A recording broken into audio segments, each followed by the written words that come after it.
Now, all my rappers out there, leave your city and don't look back. The passing of Young Dolph definitely made me think about some things regarding this conversation, and hey, I wanted to share them, so yeah. Let's talk about it. Now, at this point, I'm pretty sure you've heard the recent news regarding Young Dolph. Young Dolph the other day got shot and killed in his hometown of Memphis. He was on his way to a cookie shop. Yes, the man was literally just trying to buy some cookies. He eventually got there, went in. Sometime after that, a car pulled up to the shop, and then boom, shots are fired. And Young Dolph unfortunately caught some of those bullets. Police and medical staff eventually arrived. Young Dolph shortly after that got pronounced dead at the scene. The entire city of Memphis is heartbroken. Hip-hop is heartbroken. The culture is heartbroken. Such an unexpected event, man. Young Dolph was very present in the industry. People always put respect on his name, and he was doing his thing. On top of that, he was very successful. People loved him, and he had a beautiful family who he was taking really good care of. Now Young Dolph is not here anymore, right? And it got me thinking, man. We've all heard the move out of your city saying in regards to this conversation about rappers. Boosie said it best, they're hypnotized with hatred. They girl listening to your music. They go downstairs, the kids doing a dance to your music.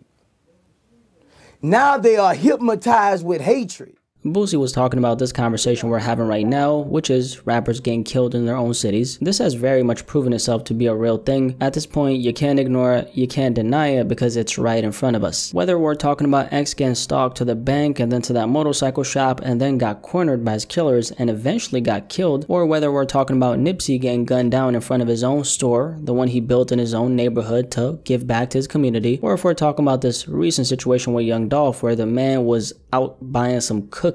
It all points to one thing. Regardless of the love these rappers might get in their city, their own city is ultimately the one that wants them dead. It's kind of messed up when you think about it. Rappers are the only millionaires who are out here getting killed like it's nothing. I think it was DJ Ghost who said that last year when Vaughn died. Shout out to Ghost. But this is very true, man. A lot of people say that rapping is one of the most dangerous jobs in the world. I agree with that to some extent, but there's obviously a lot of variables that come into the equation. One of them being, are you a rapper who doesn't have a street background, or are you a rapper who does? Because if you don't have a street background and people don't consider you a street rapper, then for the most part you don't have much to worry about. That's not to say you can kick your feet up and think everything is all good, because being successful, having money, being famous, period, always makes you a target to some extent. But the rappers that have to live with the anxiety of getting killed in this kind of fashion are the ones who come from the streets. They might have some unfinished business, as in beefs from their past in the streets that keeps following them. Apart from that, we also have the jealousy and envy aspect of things. You find success in the music and you're fortunate enough to make it out of the harsh environment you grew up in, and while you're having the time of your life, enjoying all the success and running up the numbers, there's always that one person plotting. This is why I think any rapper who has a street background should never get comfortable. Like in this unfortunate Young Dolph case, Dolph was obviously kicking it in his own city, riding around in a very distinct vehicle. It was actually a custom camouflage Corvette. Dolph had posted the car on social media when he got it last year, so apart from his millions of fans who follow him on the socials, everyone in his city knew what car and cars he was driving because he posted a lot of his other cars on social media. On top of that, you know the cookie shop Dolph got killed at? Well, he was actually out there buying some cookies about a week prior to him getting killed. He posted an Instagram story of him holding some of the cookies he bought while he was promoting their business, just as a way to give back. Dolph was a regular at the spot. The owner of the cookie shop even said that on their Instagram. Young Dolph says every time he comes home, he has to stop by Makeda's Cookies, which is the place. I'm not putting any blame on the hardworking people at this spot, by the way. I'm just trying to paint the picture here. The killers obviously knew what car Dolph was driving, and they knew a spot he frequently showed up to when he was in the city. Doesn't take a genius to put two and two together if you want to hurt him in any kind of way, which they unfortunately decided to do. I think one big reason why a lot of rappers have a hard time leaving their city, mentally and physically, is because they feel like they owe their city something. If you ask me, just making it out of your city, as in you're from that city and you become a success, that in itself is giving back. What exactly you're given in that case is hope. If I can make it out despite the hardships I faced out there in the trenches, then so can everybody else. Where I think a lot of rappers go wrong is thinking that they have to physically be present in their city in order to give back. Now, I think wanting to be out there with the people is a very honorable thing to do, but it's unfortunately proven itself to be a bad decision. The way the late great Nipsey Hussle was taken away is a prime example of what I'm talking about. Nipsey literally wanted to feed his community by building the Marathon clothing store in it. He had a very inspiring vision behind what he was trying to do with the store. Nipsey was an entrepreneur, a hustler, a philanthropist, and a visionary at heart. This was a guy who really wanted to help his community, so much to the point where he was out there always coming up with ideas on how to develop the same neighborhood he grew up in. Now in the end, for all the great work he was doing, all it took was one person to take it all away. I just can't stop thinking about how Nipsey got taken away, man. The death of Nipsey, I think, is a prime example of everything we're talking about here. As a rapper with a street background like Nipsey, you can do everything in your power to uplift your community, but in the end, there's no guarantee that that same community won't be the one putting you in the ground. It's a sad reality, but at the end of the day, it is reality.